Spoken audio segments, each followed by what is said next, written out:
In the last module, I discussed the Schlieffen Plan and my sense of how it most probably wouldn't have worked, but it could have had a chance of working had it not been amended in certain ways and had the BEF not arrived in such a timely fashion on the continent.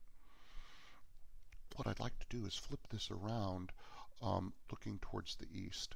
You will have read about the Battle of Tannenberg, the Battle of Galicia, the much more fluid war in 1914 and 1915 on the Eastern Front.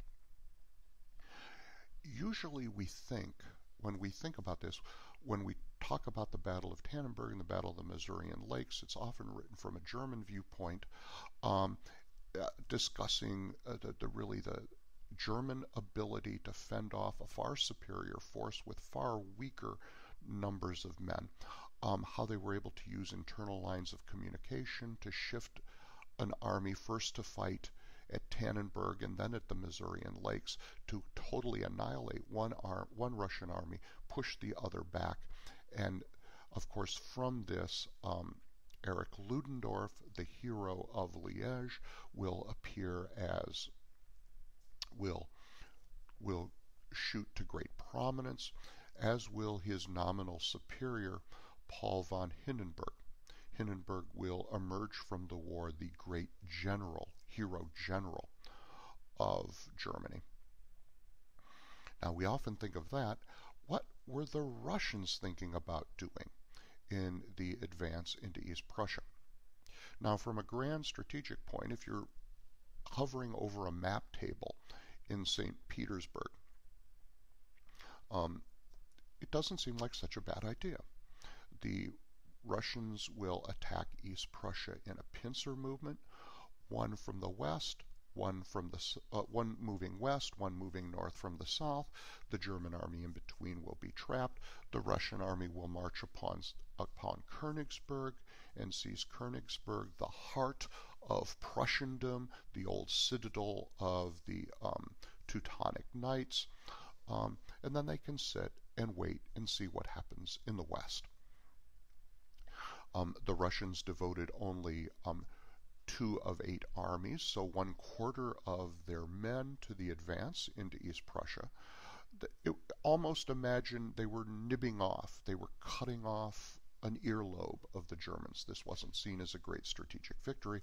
The great push was planned in the south against the Austro-Hungarian army in Galicia, about which you've also have read and seen video and have had an opportunity to see the very many posts that are out there on the internet. So the assault on Galicia would also relieve pressure on Russia's Serbian allies. It makes entire sense. Strategically, when it comes down to the actual effectuation of the campaign, though, there are problems. The first problem is simply getting to the front line. The Russian troops had to disembark. The Russians have a different gauge of their rail lines. The Russian rail lines are wider than the standard European gauge. So supply trains from Russia could never have, for instance, gotten to Königsberg. You have to change gauges. This is why when I took a train once from Paris to Madrid, and it was really strange. You have to change on the Spanish border because the Spanish have a different gauge of their system, so those evil French can't go all the way straight to Madrid. This is what's going on with the Russians. Russian forces had to disembark, march to the German border, where they're already moving farther away from their supply train. As the Russians are moving farther away from their logistic base, the Germans have it all right there with a fairly sophisticated rail network where they can move people left and right. The other problem, and it's less with the advance west towards Königsberg, but coming up through the Masurian Lakes, the push from Poland up to the Baltic went through woods, through lake. There were relatively few avenues of advance. So the Russians were going to be put on you knew where the hell they were going to come, because there were only so many places they could come. And so the Germans, as they moved first to consider the invaders pushing from the east, the Germans were able to face that threat and then quickly move their men down to the Missouri Lakes. So what looks like not an incredibly stupid idea turns out to have been a disaster. Now, there are stories in my traditional lecture I always tell of Russian incompetence, of Russians talking en clair. Russian signals traffic was easily readable by the Germans. The Germans knew exactly where the Russians were coming.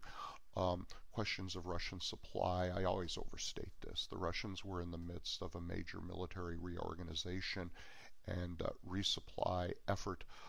This is one of the reasons that people in the Fisher School feel that Germany was so eager for war in 1914, because they feared that by 1916 the Russians would be ready for war and no longer such a pushover.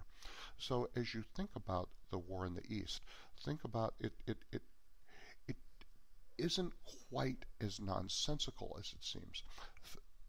Read as well on the events in Galicia, because I would suggest, rather than this sort of sideshow up in East Prussia, it is in Galicia that the Russian and the Austro-Hungarian armies, professional pre-war armies, will essentially destroy themselves.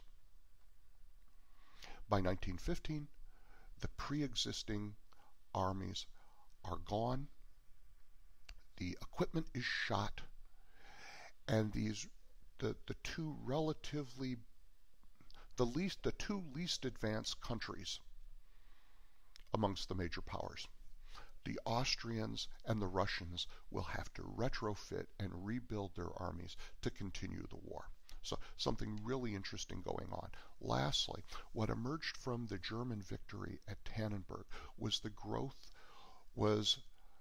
a coterie of officers and their civilian supporters who were known in the German press as the Easterners. These were people who said, look at what Hindenburg and Ludendorff have done.